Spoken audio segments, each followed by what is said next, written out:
Thank you, Mr. Chair and members of the body.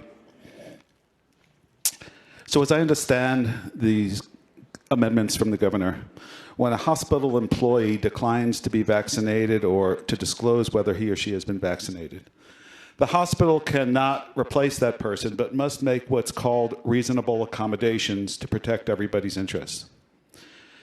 Despite the unspecified assurances we're hearing from the second floor, use your common sense.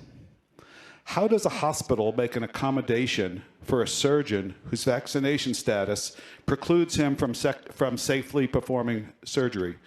Assign him to desk duty? Or a critical care nurse whose vaccination status precludes that nurse from providing critical care? What do you do with her or him?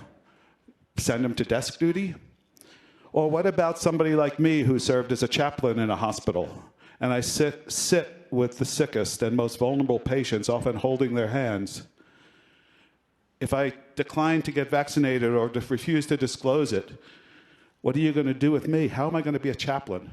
It's simply not possible, and that's why when we hear about these supposed unspecified assurances, nobody's told us what they are, because they don't exist. And let's talk about the nursing homes for a minute. And while I'm thankful that the governor's amendments remove nursing homes and assisted living facilities, they leave intact the prohibition on other businesses that serve the elderly.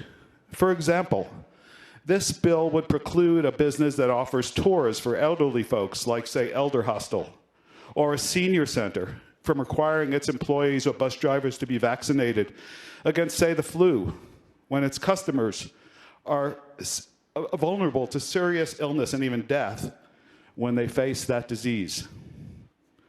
You know, all session long, members of the body, we've heard about how the government shouldn't interfere in the relationship between business and its customers, and that would include hospitals and patients and these other businesses. We've even passed a bill by the good representative from seat 67 that precludes such government interference. But what greater government interference can you imagine than the government yanking away a business's ability to protect its most vulnerable customers, from, such as patients in a hospital, from exposure to deadly diseases while patronizing that business? This is an anti-business bill. It takes away the ability of businesses to manage themselves. And let's be clear, in response to the last speaker, we're not talking about COVID here, but the dozens of vaccines that were mentioned by my colleague in seat 76 that have proven safe and effective for decades. Remember polio? You don't, because vaccinations wiped it out.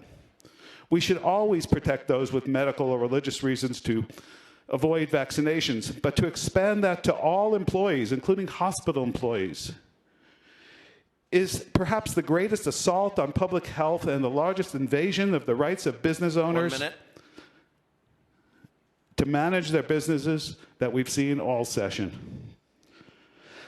I'd like to close by saying that we must not elevate the rights of a few to refuse safe and effective vaccines over the right to life and health of thousands of Montanans.